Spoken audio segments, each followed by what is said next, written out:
Welcome to Let Me Fix This. Enjoy the video. In this video, I will explain how to remove an Audi A7 headlight. First, prioritize safety by ensuring your vehicle is completely off and the parking brake is set.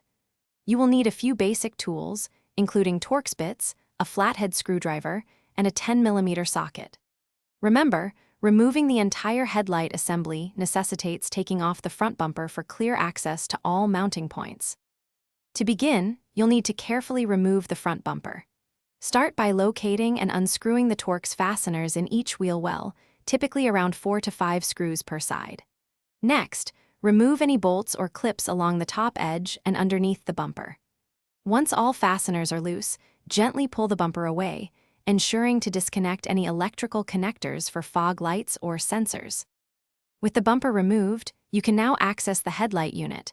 There are typically 4 T30 Torx bolts holding each headlight in place.